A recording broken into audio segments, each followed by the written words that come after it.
Bonjour à tous. Alors, vous souhaitez vous implanter aux États-Unis, vous êtes au bon endroit. Nous allons évoquer les étapes clés pour développer votre business sur votre zone. Alors, tout d'abord, je vais me présenter. Je suis Aurélie Ménil. Je travaille au département développement export et je suis responsable du pôle mission internationale et partenariat stratégique. Notre mission première, c'est d'accompagner les entreprises à se développer à l'international. Et du coup, je suis en présence de Frédéric Blanchard, qui est expert comptable à New York et qui va être notre expert du jour. Alors, Frédéric, toi, tu accompagnes des entreprises depuis un peu plus de 25 ans. Du coup, des entreprises françaises à se développer aux États-Unis. Alors déjà, est-ce que tu peux te présenter, parler un petit peu de ton parcours? Bien sûr. Donc, bonjour Aurélie et bonjour à tous ceux qui nous écoutent. Donc en effet installé aux États-Unis depuis plus d'une vingtaine d'années, presque 25 ans en effet, accompagner des entreprises françaises dans leur implantation aux États-Unis. Donc le cabinet est vraiment dans une optique d'offrir un service de direction financière à temps partiel pour aider à l'implantation des sociétés françaises sur le marché américain, qui est un marché qui peut parfois être difficile, et donc l'importance de bien être entouré est bien évidemment primordiale. Alors déjà, Frédéric, avant de commencer, est-ce que tu pourrais nous dire à partir de quel moment on doit commencer à réfléchir, quel moment on décide de monter une filiale aux États-Unis? Est-ce que tu peux nous rappeler les points importants? Bien sûr. Alors tout à fait, en fait, la création d'une filiale passe souvent par la préparation et d'un projet d'implantation qui passe bien évidemment par un produit qui va s'adapter au marché que vous voulez attaquer. Donc si c'est le marché américain, avoir un produit qui s'adapte aux attentes du consommateur américain. Ça, je crois que c'est la première étape. Et ensuite, anticiper également un budget. Donc il est fondamental de préparer un business plan qui vous permettra à ce moment-là de voir et d'anticiper des besoins de trésorerie nécessaires pour un développement réussi sur le marché américain. On dit souvent que le marché américain est difficile. Je dirais qu'il ne l'est pas si on est bien préparé et si surtout on a anticipé le ticket d'entrée pour attaquer ce marché. Je dirais que la première étape, c'est d'avoir en effet une vraie connaissance du marché, compréhension de son implantation et de l'implantation de son produit. Ensuite vient la vraie question, une fois qu'on est prêt, comment s'implanter? Et c'est là où l'immatriculation de la société est en effet fondamentale. Et je dirais que c'est la seconde marche, après la préparation, la seconde marche d'une implantation réussie, c'est en effet d'anticiper une création d'une structure juridique aux États-Unis qui te donnera à la fois une visibilité sur le marché américain, parce que je pense que les Américains font du business avec des Américains. N'oublions pas qu'on sort de plusieurs années de America First, et donc il est très important de donner une image américaine à son entreprise quand on veut vendre aux États-Unis à des Américains. Alors, je suis entrepreneur, je souhaite me développer aux États-Unis. Je pars sur quelle entité juridique? Alors il est vrai que tu as une multitude de structures juridiques aux États-Unis qui sont donc possibles. Les deux principales, ou en tout cas celles dont on entend le plus parler, sont les Limited Liability Company, qu'on appelle les LLC, ou bien alors les corporations, les C corporations, qui en fait, qu'on appelle aussi les Inc. Dans notre jargon, qui sont en fait les deux types de structures juridiques qui en fait sont possibles pour des investisseurs étrangers.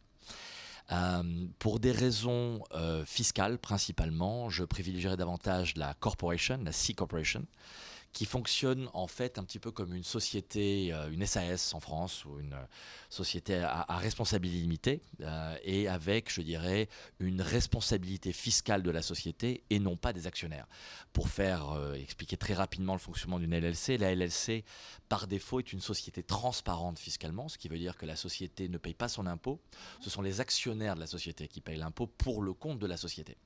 Et donc le problème que tu peux avoir quand tu as un investisseur étranger, c'est que ce dernier se retrouve en fait à faire des déclarations fiscales aux États-Unis pour reporter l'activité américaine de sa LLC. Pour des raisons bien pratiques, on peut imaginer que l'entrepreneur français a autre chose à faire, à directement avoir affaire au fisc américain et en plus du fisc français. Donc je pense qu'il est préférable de savoir créer un véritable écran entre ce qui se passe en France et ce qui se passe aux États-Unis, d'où la C Corporation que j'ai tendance à privilégier. Très bien. Et après, pour l'immatriculation, ça se passe comment? Alors, dans ton immatriculation, une fois que je dirais que le choix de la société a été fait, se pose la question de ouf. C'est un peu comme partout, on se dit voilà, les États-Unis, c'est 50 États différents. Il est possible que votre activité ou votre industrie va vous amener dans tel ou tel État. Et donc va se poser la question, dans quel État vais-je créer cette société? Je dirais que la réponse à cette question, elle n'est pas forcément d'ailleurs évidente, parce qu'on peut avoir différentes options. La première, c'est de dire, je cherche à m'implanter dans l'état dans lequel je vais avoir mon activité. Alors l'activité, c'est quoi? C'est avoir ses premiers employés, c'est souvent le cas d'ailleurs. L'état où on a ses premiers employés va être l'état où naturellement on voudrait créer cette société. Ça peut être celui aussi où on a ses clients, ou bien on a ses futurs bureaux. Alors c'est une première possibilité. Je la recommande, mais pas toujours. Et en fait, pour d'autres raisons, j'ai tendance, pour gagner en flexibilité, à recommander un État, il y en a peut-être même 2 aux États-Unis, État dont beaucoup de gens ont entendu parler, j'imagine, qui s'appelle le Delaware, qui est un État qui a une réputation en fait sulfureuse, vraiment à tort, parce qu'en fait l'État du Delaware est un État des États-Unis, avec une fiscalité, contrairement à ce que beaucoup de gens peuvent croire. Mais le Delaware va offrir en fait à des entrepreneurs qui désirent s'implanter sur le marché américain, de leur donner la flexibilité de pouvoir passer d'un État à un autre sans être attaché fiscalement à un État. C'est aussi un État d'ailleurs qui offre un cadre juridique très flexible, avec des jurisprudences qui ont été développées plus de 100 ans, donc qui permettent en fait une vraie prévisibilité des décisions judiciaires dans le cas d'un litige. Donc c'est vraiment l'État, je dirais, de prédilection. D'ailleurs, je crois qu'il y a plus de 50% des sociétés cotées aux États-Unis qui sont incorporées dans Delaware. Donc ça peut justifier, entre guillemets, de considérer cet État. Voilà. Donc plutôt Delaware. Après, je te propose qu'on parle des visas d'immigration. Quand on a préparé cet atelier, tu me disais que toi, tu privilégiais, tu travaillais surtout sur l'obtention d'un visa investisseur. Donc, comment ça se passe? Faut prévoir quel délai? Quelles sont les choses à faire, à ne pas faire quand tu fais ta demande de visa? Est-ce que tu peux un peu nous développer cette partie qui est quand même capitale quand tu veux développer aux États-Unis? Pour moi, c'est d'ailleurs souvent la troisième marche de l'implantation, c'est-à-dire on a parlé de la préparation, on a parlé de l'immatriculation, et ensuite il est nécessaire souvent, pour des raisons de développement aux États-Unis, de ramener une partie de ces équipes françaises sur le sol américain pour encadrer l'équipe américaine et surtout apporter l'ADN de l'entreprise dans la filiale américaine. Et dans ce cadre-là, en effet, les visas d'immigration sont très importants et sont même nécessaires pour pouvoir permettre à l'équipe française ou aux membres de l'équipe française venant sur la filiale américaine de travailler aux États-Unis légalement. Alors, je précise que c'est un sujet, les visas d'immigration, qui est un sujet légal, donc qui s'adresse surtout à des avocats d'immigration. Mais bien évidemment, on peut en discuter et échanger quelques mots sur le sujet. Il existe une multitude de visas. Des visas d'internes, ce qu'on appelle de stagiaires, de visas de détachés et celui que je viens de citer tout à l'heure d'ailleurs, le visa d'investisseur. Il y a aussi des visas hauts pour des gens qui ont des skills, exceptional skills, on appelle des compétences exceptionnelles. Là, j'aimerais plutôt me concentrer sur le visa de l'entrepreneur, celui du visa d'investisseur. Alors c'est un visa qui est un visa qui nécessite un vrai projet. Donc finalement, ça s'inscrit totalement dans les étapes de la création d'un projet aux États-Unis. Et comme on l'a dit tout à l'heure, la préparation, la vision en fait de ce développement américain avec la mise en place d'un produit qui soit adapté au marché est fondamentale. Il sera même demandé lors de l'application et la demande d'un visa d'investisseur, parce qu'en fait, on présente à l'administration un business plan. Et donc, ce business plan doit présenter une évolution chiffrée, mais également narrative, où on va clairement expliquer son projet à l'administration américaine pour justifier que ce visa soit donné soit attaché et donné à ce projet d'implantation aux États-Unis. Alors dans les requis, parce que c'était ta question, il y a quelques bases en effet dans un visa d'investisseur qui sont fondamentales dans cette obtention. La première chose, c'est d'abord d'avoir une société, une structure juridique qui en fait va pouvoir héberger ce projet et accueillir ce projet américain, donc une société américaine. Le deuxième point, à mon avis fondamental, c'est un investissement. On parle d'un visa d'investisseur, donc il est important d'investir une somme. Alors, la somme n'est pas comment dire, écrite dans le marbre, au sens où, en fonction des types de projets, en fonction de l'industrie, si vous êtes dans le service ou dans la vente de produits, les investissements sont différents. Il est certain qu'un investissement entre 100 et 150 000 $ est, d'après mon expérience, plutôt un minimum.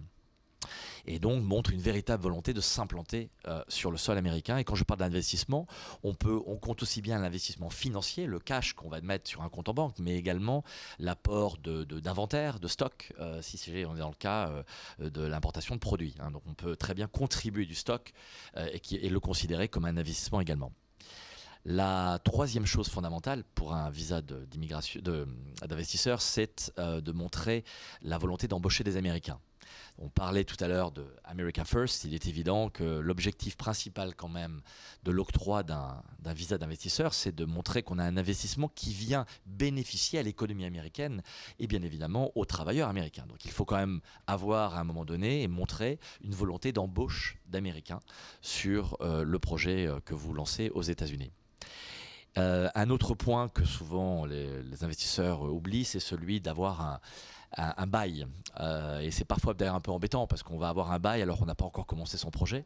Donc, et les Américains et l'administration d'immigration est assez tatillonne sur le sujet. Elle veut en effet qu'un bail soit signé. Donc il y a différentes formules, notamment avec des systèmes de coworking où on peut essayer de trouver un bail ou une présence qui permettrait de faciliter l'obtention de ce visa et en tout cas de répondre à ce critère de bail. Voilà. Et une fois que donc ce visa est obtenu, c'est un visa qui te permet de pouvoir venir aux États-Unis de façon tout à fait libre. Alors une question qu'on peut souvent, et là je vais prendre la casquette fiscale, est-ce que ce visa d'investisseur en tant que détenteur du visa me donne un statut de résident fiscal aux États-Unis? La réponse est non, pas nécessairement, contrairement à une carte verte qui pourrait l'être. C'est plutôt en fait un visa qui va vous permettre de venir travailler et de passer du temps aux États-Unis. Vous ne serez résident fiscal aux États-Unis que si vous y passez du temps, pas si vous avez un visa d'investisseur. Voilà. Donc petite note fiscale pour parler des visas. Et les visas d'investisseurs, on est sur une durée de 5 ans? Alors, sur ces points plutôt de délai, l'administration a beaucoup évolué d'ailleurs. Hein, et ils ont été raccourcis pendant un moment, ils ont été ramenés à 24 mois. Je crois que récemment, les délais ont été rallongés. Donc c'est vrai que c'est un peu au cas par cas. Dans tous les cas, l'administration se réserve le droit de donner la durée qu'elle désire. Hein, donc il n'y a pas de date minimum ni maximum. Enfin, maximum si, mais minimum... pas forcément. J'ai eu des cas d'ailleurs de clients qui ont eu leur visa d'investisseur pour 1 an, juste pour voir. L'administration voulant d'abord voir si le projet aboutissait et était vraiment viable avant de pouvoir donner de visa de trop longue durée. Merci. Alors maintenant, on va aborder le point fiscalité. Est-ce que tu peux nous parler du système fiscal américain, des impôts sur société?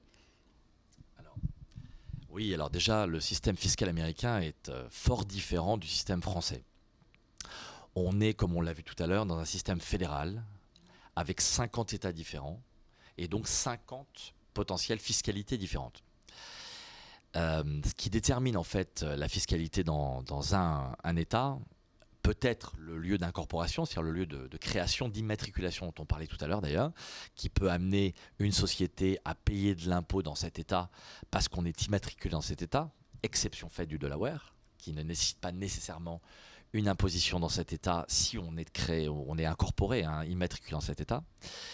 Et en fait, le deuxième point important qui va générer une fiscalité, c'est celui de la présence physique et ou économique de la société dans un État. Donc en fait, littéralement, si on analyse le système fiscal américain, il faut l'appréhender au niveau national pour commencer. Donc il y a un impôt fédéral au niveau des sociétés qui aujourd'hui est à 21%, taux qui potentiellement évoluera d'ailleurs avec notre nouvelle administration.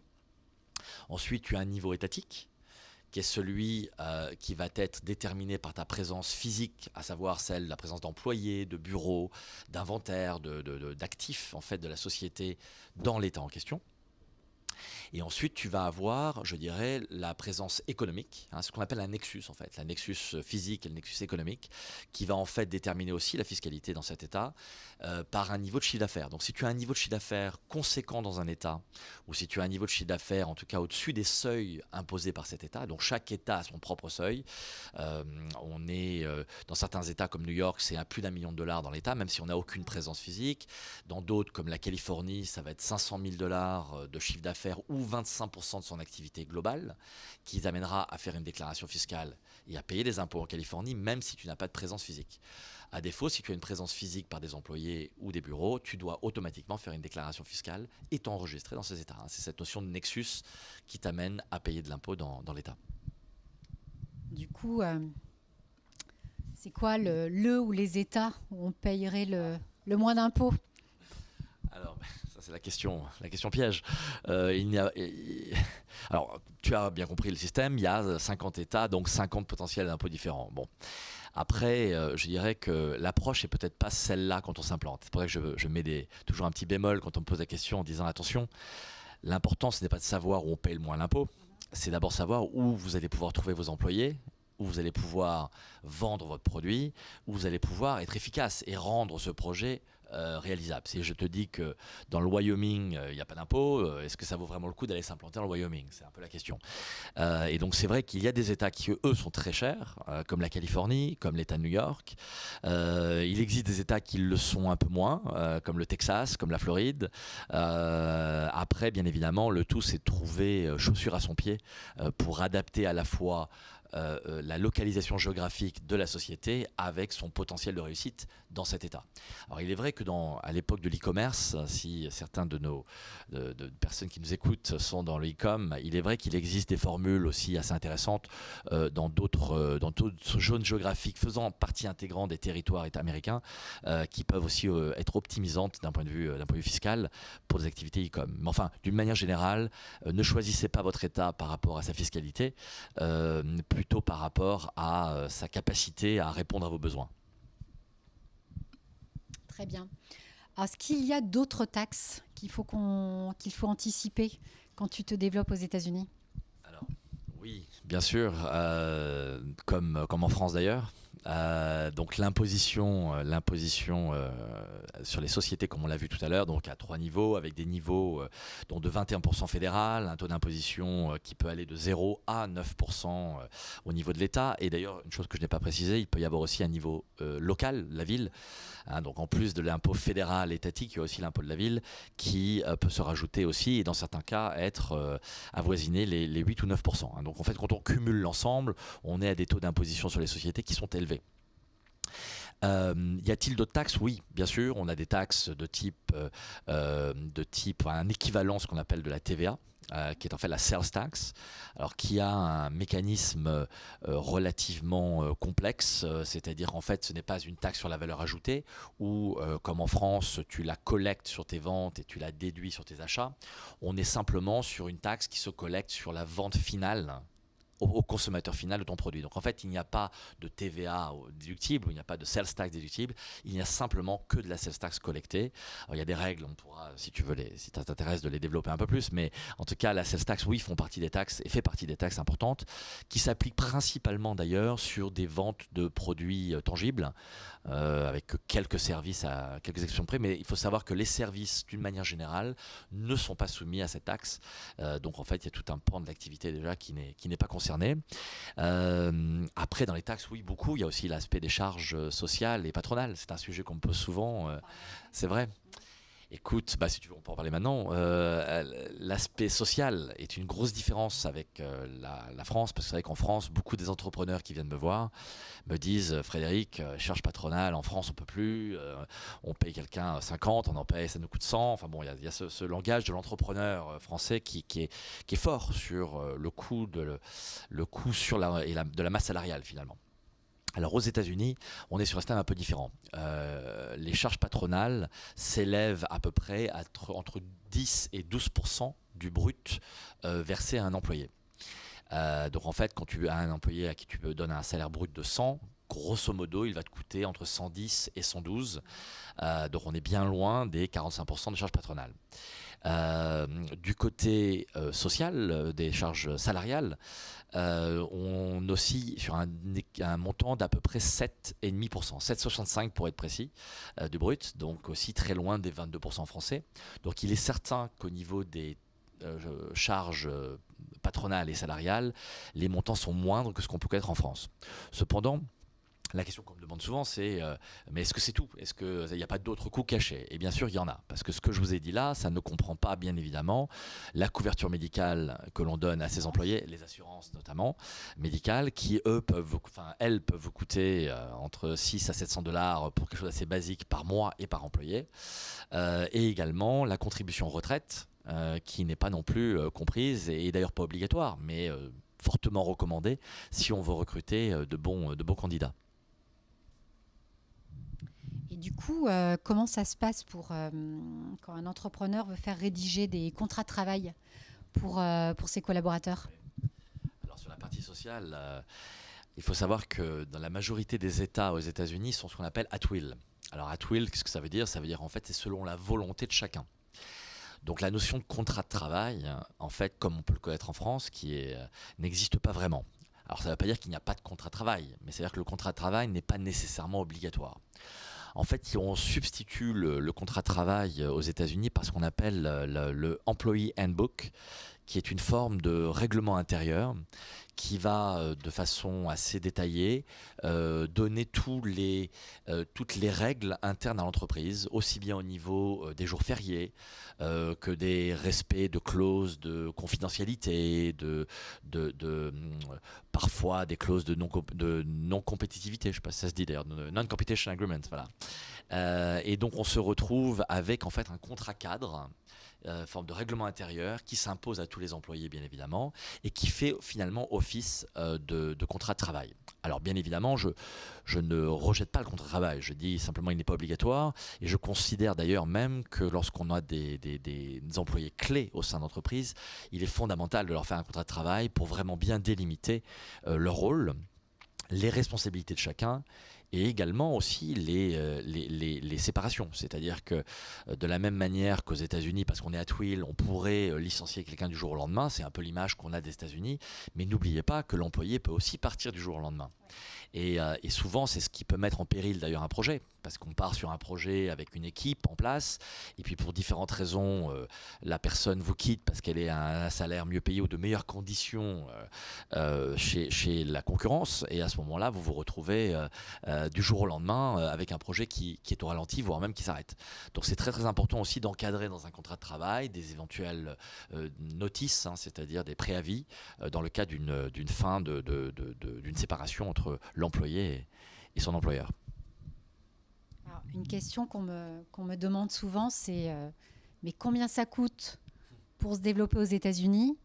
Et parfois, il y en a qui pensent que se développer d'abord en e-commerce, que ça pourrait coûter moins cher. Alors du coup, est-ce que c'est un peu une question 2 en 1? Est-ce que tu pourrais nous donner sur un secteur d'activité une idée de ticket d'entrée et puis nous dire si effectivement, est-ce que se développer en e-commerce, c'est moins coûteux ou pas? Alors, combien ça coûte de venir aux États-Unis? Beaucoup de gens vous diraient que ça coûte cher. C'était un peu mon histoire du ticket d'entrée dans la préparation en amont. Rappelez-vous ces différents étages ou marches dans le développement d'un projet aux États-Unis passe d'abord par une bonne préparation, par un business plan qui servira également pour l'aspect de l'immigration et qui va permettre surtout d'anticiper la trésorerie nécessaire pour pouvoir développer votre marché américain. Alors combien ça coûte? Avant même de dire combien ça coûte, parce que ça va dépendre du projet, et on va en parler, je donnerai quelques exemples bien sûr, mais c'est de savoir dans quoi je vais dépenser. C'est ça surtout la vraie question. Et c'est vrai qu'on est souvent surpris. Je vous ai parlé tout à l'heure des charges salariales et patronales relativement peu élevées finalement par rapport à ce que l'on peut payer ou ce que ça peut coûter en France. Mais par contre, le coût salarial d'une personne aux États-Unis est souvent 1,5 fois à 2 fois plus élevé qu'un salarié en France. C'est-à-dire qu'à poste équivalent, on peut se retrouver, et c'est souvent le cas d'ailleurs, on est souvent confronté à ça au cabinet, où le manager, donc le directeur de la branche ou de la filiale américaine, se retrouve à avoir le 2e ou 3e salaire du groupe, parce qu'il, au standard new-yorkais ou californien, sachant que Maintenant, il y a une forme d'uniformisation un petit peu des salaires, de plus en plus, une harmonisation. Et je pense que le télétravail qu'on a connu sur le Covid, voilà, on ne pense plus maintenant en position géographique, on pense plutôt en qualité, en candidat, en expérience. Et on se rend compte que les gens coûtent cher. Les gens coûtent cher. Et souvent, des managers de filiales vont être à des salaires en effet beaucoup plus importants que ce qu'on avait attendu au départ. Donc c'est très important d'anticiper en effet le coût de la masse salariale. Et c'est une des dépenses, à mon avis, qui au début reste la plus importante. Après, bien évidemment, si on lance, parce que si tu me parles d'e-commerce, il y a toute l'activité aussi du retail, c'est-à-dire de l'activité d'ouvrir une boutique, où là aussi tu as des coûts qui peuvent être aussi importants sur l'aménagement de la boutique notamment, sur le coût des loyers qui peut être élevé. Il est vrai qu'aujourd'hui, et c'est toujours difficile de donner des chiffres parce qu'en fait, certains me diraient, certains qui nous entendent me diraient, oui, mais moi ça m'a coûté beaucoup plus ou ça m'a coûté beaucoup moins. Mais il est vrai qu'en moyenne, on voit souvent un ticket de 500 000 $ pour une boutique. C'est pas du tout surprenant. Je veux dire, il y en a même qui ont coûté beaucoup plus. Peut-être certaines qui ont coûté beaucoup moins. Mais il est vrai que le ticket d'entrée est à anticiper. Et ça, c'est très important. Et je pense qu'il est maladroit d'anticiper un projet et d'attaquer les États-Unis, parce que c'est ce dont on parle aujourd'hui, c'est d'attaquer le marché américain sans avoir anticipé l'investissement financier que ça peut représenter. Oui, tout à fait. Alors maintenant, on parlait d'e-commerce. Est-ce que l'e-commerce coûte moins cher qu'une implantation physique, notamment si c'était une boutique par exemple? Alors c'est amusant parce que je l'ai longtemps pensé. Je l'ai longtemps pensé en me disant oui, en effet, e-com, on a la chance de... Voilà, ça peut ne pas coûter très cher finalement. Et par rapport et à travers l'expérience que j'ai pu vivre avec mes clients, je me suis rendu compte quand même très vite que l'e-com coûte cher. Il faut savoir acheter des influenceuses ou des influenceurs, avoir toute cette visibilité internet qui coûte de l'argent, des référencements comme tu dis, et ça ce n'est pas gratuit. Donc en fait l'investissement e-com à mon avis est aussi important en tout cas que ce qu'on appelle le brick and mortar, c'est-à-dire l'implantation physique. Après je crois aussi que c'est l'avantage principal du e-com quand même, c'est surtout d'avoir la possibilité de pouvoir toucher très vite une population. N'oublions pas que le marché américain est un marché gigantesque, mais avec une langue commune, avec des consommations relativement identiques. Bien évidemment, on vous dira qu'on ne consomme pas de la même manière, notamment dans la mode, à New York, en New York, à Los Angeles, qu'à San Francisco par exemple. Je discutais avec un de nos clients qui a une boutique à San Francisco il n'y a pas si longtemps, qui me disait bon, mais la mode c'est pas évident à San Francisco parce que c'est plutôt des techs, c'est des gens, des ingénieurs qui aiment la technologie, mais un peu moins la mode. Voilà, bon, c'est comme ça, c'est des marchés. Et donc c'est vrai que même s'il peut y avoir des petites différences, d'une manière générale la consommation est assez identique. Et donc l'avantage de l'e-com, c'est qu'on peut très rapidement attaquer des communautés de façon assez importante et en volume. Qu'est-ce que tu conseillerais à un entrepreneur qui veut se développer aux États-Unis en termes de recrutement? Moi, on me demande souvent, est-ce que j'envoie mon CEO qui connaît l'entreprise, l'ADN de l'entreprise? Est-ce que j'embauche plutôt un CEO américain du même secteur d'activité? Est-ce que je fais un mix des deux? Je pense que tu dois avoir plusieurs exemples, mais qu'est-ce que toi, tu conseilles habituellement? Ça, c'est un vrai sujet. C'est un vrai sujet. La tendance naturelle de beaucoup d'entrepreneurs français quand on vient aux États-Unis, c'est de forcément se rapprocher de sa communauté. D'ailleurs, c'est pour ça que beaucoup d'entre eux viennent travailler avec nous, parce qu'on est francophone, on est en capacité de pouvoir s'exprimer et de comprendre surtout les deux systèmes, c'est-à-dire un système français de fiscalité comme un système américain de fiscalité. Mais d'un point de vue commercial, c'est vrai que c'est important d'imaginer que le pays est immense et va, à mon avis, au-delà de la communauté française. C'est-à-dire qu'il y a, même si c'est rassurant, bien évidemment, parce qu'en retrouvant un développement dans la communauté que l'on connaît, on va retrouver des mécanismes et des codes qui existent dans son pays d'origine, à savoir la France. Et donc, forcément, on a beau être des expatriés, j'en suis un depuis maintenant 25 ans, je reste quand même très français dans l'âme et dans mes codes de consommation. Cependant, je souhaite à tous mes clients plutôt d'attaquer le marché américain et surtout le consommateur américain. Et pour ce faire, il est à mon avis très important d'avoir justement une équipe américaine à ses côtés. Alors ça n'efface pas du tout l'importance d'avoir une équipe française. On l'a dit tout à l'heure d'ailleurs, je pense qu'il est fondamental que l'ADN de la société soit là, que la culture de l'entreprise, que ce que j'appellerais même dans certains cas l'œil de Moscou, c'est-à-dire il est important aussi d'avoir une forme de contrôle de son équipe. On est quand même à des milliers de kilomètres, avec des cultures différentes, un marché qui est immense, un marché qui aussi est important pour la société et le groupe. Donc il est fondamental de pouvoir avoir cette présence, ce contrôle. Ça rassure aussi l'équipe, à mon avis, américaine. Mais par contre, d'avoir une équipe américaine pour le développement commercial est, à mon avis, fondamental, parce que les codes, ils les connaissent. Là, ils comprennent le consommateur américain. Ils baignent dans le même environnement. Quand vous développez, je dirais, alors après en fonction du produit que vous vendez, mais si vous devez vendre à des hôpitaux ou à des institutionnels américains, comme ça se fait beaucoup d'ailleurs, avant même de parler de vente de produits, du business finalement, on fait un chit-chat. Ce qu'on appelle chit-chat, c'est qu'on va parler de plein de choses. On parle de l'école des enfants, on parle des derniers matchs de football américain ou de baseball, et c'est très très important cette partie-là. C'est ce qui permet de créer le lien. Et sauf à être un Français érudit de sport américain, c'est quand même bien d'avoir quelqu'un qui à la fois ne bégaye pas dans la langue, soit à l'aise en anglais, connaisse les cultures, les codes et facilite le développement. Donc je pense qu'une combinaison des deux et par expérience, le vrai succès et les succès qu'on a pu connaître chez nos clients sont toujours venus d'un binôme franco-américain. D'ailleurs, à tel point, je vais te donner un petit scoop, enfin pas un scoop, mais en tout cas une chose qu'on fait nous depuis le début. Au sein même de nos équipes, c'est ce qu'on fait aussi. C'est que chacun de nos clients va avoir un binôme français et américain pour s'occuper de lui. Et pourquoi ? Parce qu'en fait, on veut avoir justement cette double approche. L'approche française qui va rassurer, parce que c'est la langue qu'on partage, qu'on connaît, et puis les référentiels sont les mêmes. Et puis l'américain pour apporter justement le côté plus américain, justement, et la connaissance culturelle, et en même temps la connaissance technique, parce que c'est important aussi que la connaissance technique soit là. Voilà. Alors, ça prend combien de temps pour faire bien les choses ? Et puis, ma deuxième question, ça serait, quand je me lance sur le marché américain, je me donne combien de temps pour me dire go, j'arrête, voilà. Bon, déjà, il ne faut pas penser à s'arrêter avant de commencer, hein. C'est important. Pour faire bien les choses, parce que je reprends ton terme, combien de temps pour faire bien les choses ? En fait, faire bien les choses, il faut les faire tout de suite. Je pense que le danger, justement, c'est de ne pas perdre de temps.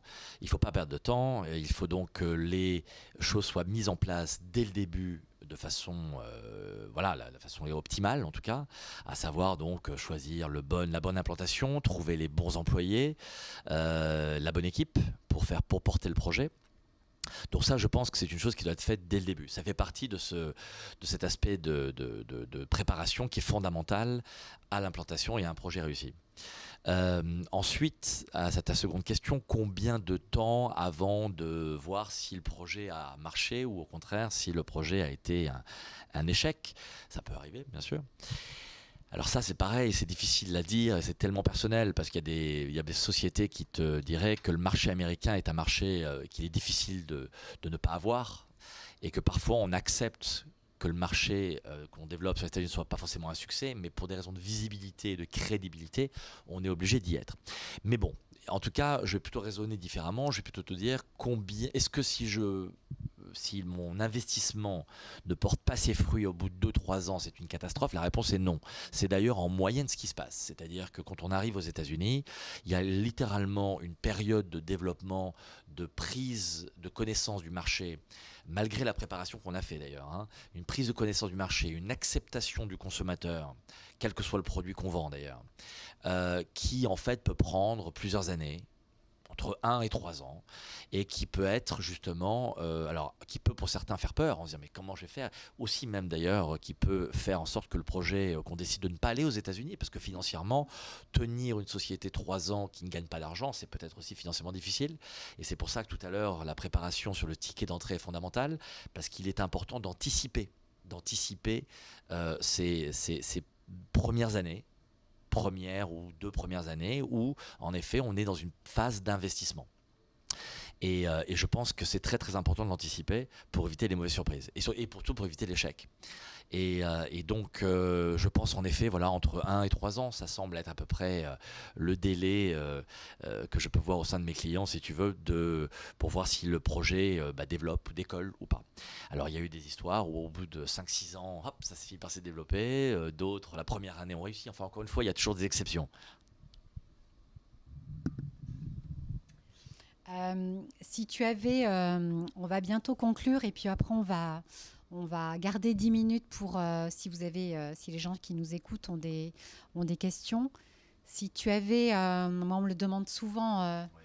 5 conseils à donner à un entrepreneur, une entrepreneuse qui souhaite se développer aux États-Unis, ça serait lesquels? Oui, alors c'est en effet quasiment un résumé un peu de ce qu'on s'est dit. Alors, je vais reprendre un petit peu en effet les points sur les 5 conseils. Le premier, c'est une bonne préparation. Ça, c'est certain, j'insiste beaucoup là-dessus. Je pense qu'un dossier bien préparé, c'est un dossier qui a des chances de réussir. Donc une préparation aussi bien au niveau de son produit, donc une adaptation de son produit, une préparation financière, budgétaire, fondamentale d'anticiper un budget pour le marché américain. Donc ça, je pense que la préparation est fondamentale. La patience. La patience, on l'a dit enfin tout à l'heure, c'est-à-dire que ça peut prendre un peu de temps avant de décoller. Il y en a qui ont la chance d'avoir des succès rapides, d'autres qui peuvent prendre un peu plus de temps. Je vous l'ai dit, la moyenne, 2-3 ans. Donc la patience, savoir être patient je lirais la patience avec l'anticipation finalement, parce que c'est anticiper en effet que ça va être un peu plus long, que ça peut être un peu plus long, et donc l'anticiper financièrement et également dans son projet de développement. Alors, pas évidemment un bon produit, mais ça, je pense que si vous anticipez, si nos auditeurs veulent envisager un développement aux États-Unis, ils ont déjà un bon produit, quelque chose qui marche. Et donc la question qui se pose, c'est un bon produit, c'est bien, mais est-ce que ce produit est adapté au marché? J'ai eu des clients qui, dans de nombreuses activités ou de nombreuses industries, ont dû adapter un petit peu le projet au mode de consommation à l'américain, aussi bien quand c'est la mode, dans les couleurs, mais également dans les services, oui, ou les saveurs, exactement des saveurs qui sont peut-être attendues aux États-Unis et pas connues, ou en tout cas peu connues du côté français. Alors après, au-delà de tout du bon produit, je crois que c'est le bon leader, c'est-à-dire d'avoir une bonne équipe. L'équipe, c'est fondamental. On peut avoir le meilleur des produits. Si on n'a personne pour le vendre, et pour le vendre bien surtout, ça ne marche pas. Et donc c'est fondamental d'avoir une équipe, de passer le temps à choisir sa bonne équipe. Et ça, je crois que c'est vraiment la clé du succès. Une des clés les plus importantes à mon avis, avec le budget bien évidemment. Et après, peut-être en 5e point, si j'en ai bien 5 maintenant, ça va être comprendre qu'il y a une forte exigence en fait il y a une forte exigence du marché américain sur le service. En fait, je crois qu'il faut avoir une approche customer service, c'est très très important. On ne peut pas avoir des retards de livraison. J'ai eu des cas notamment sur des grands magasins ou même des hôpitaux qui recevaient les produits attendus avec quelques semaines et quelques mois de retard en disant c'est pas notre faute, ça a été bloqué en douane, Le problème, c'est que l'américain est intransigeant. Et autant il peut être très très enthousiaste à prendre le produit si on sait lui vendre, mais malheureusement les chances on en a peu, et il faut les saisir bien évidemment, mais il ne faut pas les griller. Donc il est fondamental d'avoir cette approche et cette exigence du customer service qui est fondamentale à mon avis aux États-Unis et très très attendue des Américains. Donc pour résumer, on n'a pas de chance de faire une première bonne impression. Alors j'ai quelques questions, Frédéric. On nous demande si une boîte aux lettres est suffisante versus un bail. Alors j'imagine que la question porte sur le problème du visa. Je peux l'imaginer. Parce que pour répondre, la domiciliation, parce que c'est ça la boîte aux lettres, donc la domiciliation est tout à fait possible aux États-Unis. On peut très bien domicilier une société et avoir une boîte aux lettres. Cependant, pour la partie visa d'immigration et surtout visa d'investisseur, la domiciliation simple n'est généralement pas suffisante. Il faut avoir un espace physique avec un bureau. Il faut s'attendre aussi à des visites de l'administration pour s'assurer que l'espace est bien réel et non pas virtuel. Donc, important d'avoir un bureau et un bail, en effet. Alors après, on te demande quels sont les types de clients que tu as et quels sont les domaines qui ont développé les meilleures réussites, donc les domaines les plus porteurs. Oui. Alors sur les types de clients, je vais essayer de les organiser de cette manière-là. Nous avons des grands noms. On a la chance d'avoir des grands noms, des sociétés qui ont réussi, alors grands noms en Europe ou en France en l'occurrence, et qui ont décidé de monter une filiale aux États-Unis. On les a accompagnés dans cette démarche. Et également, nous avons des petits clients. Alors, j'aime pas y mettre des petits ou des grands, mais enfin, en tout cas, en termes de taille et de notoriété, ça peut être aussi des antiquaires qui viennent faire 4 salons dans l'année. Enfin, je veux dire, on n'est pas du tout sur la notion de taille. En termes d'industrie, on va traiter des sociétés aussi bien dans les métiers des biens de consommation, c'est-à-dire le prêt-à-porter, les cosmétiques, qui font une grosse partie de notre clientèle. Et puis, depuis quelques années aussi, on a développé une forte expertise dans les métiers de la tech et de la biotech. Qui d'ailleurs, alors c'est vrai que dans la présentation je ne l'ai pas d'ailleurs énoncé, mais on a des présences aussi géographiques parce qu'il faut savoir que ces clients sont souvent localisés dans des zones géographiques aux États-Unis, à savoir la tech plutôt sur la côte ouest, à San Francisco principalement, la biotech sur la région de Boston, les biens de consommation, on va trouver ça sur Los Angeles et New York, et Miami, on va retrouver aussi, on est présent dans l'ensemble des endroits, et Miami sur des biens de consommation et parfois aussi sur la technologie. On retrouve de plus en plus de boîtes de tech s'implantant là-bas. Voilà. Pour ce qui est du type de clientèle et les succès. Les succès. Alors je crois que toutes les industries ont leur chance. C'est ça qui est extraordinaire. C'est que c'est un marché qui est avec un vrai potentiel. Et donc il n'y a pas d'industries qui vont échouer. La restauration marche très bien aux États-Unis. Les biens dans le prêt-à-porter, les cosmétiques, donc les entreprises de prêt-à-porter ou de cosmétiques marchent très très bien aussi. D'ailleurs la France est assez reconnue dans cette activité-là. La biotech et la tech, bien évidemment. On a des ingénieurs français brillants et qui savent faire valoir leur expertise aux États-Unis. Donc je ne crois pas qu'il y ait vraiment d'industrie qui réussissent et d'autres qui font des échecs. Je crois que tout le monde a sa chance. Et vraiment, je pourrais citer des succès dans toutes ces industries. Vraiment. Ensuite, j'ai une question. Quels sont pour toi les points forts spécifiques des Français aux États-Unis ? Et peut-être que moi, je compléterai en évoquant peut-être aussi les points faibles qui sont aussi importants à évoquer pour ne pas commettre d'impairs ou d'erreurs. Moi, je ne parle que des points forts, tu vois, je restais positif. Je pense que je l'ai un peu dit d'ailleurs dans la question précédente. La France a un savoir-faire reconnu. La France a un savoir reconnu dans beaucoup d'activités. Que ça soit dans les produits, dans l'artisanat, dans les produits de luxe, dans la technologie, la biotech, la science. Et ça, je trouve que c'est assez extraordinaire. D'ailleurs, on peut être fier, et on est fier d'ailleurs d'être français aux États-Unis parce qu'on a vraiment cette reconnaissance. Alors bien évidemment, et c'est peut-être ce dont tu as parlé tout à l'heure, sur les points faibles, parfois on a ce complexe.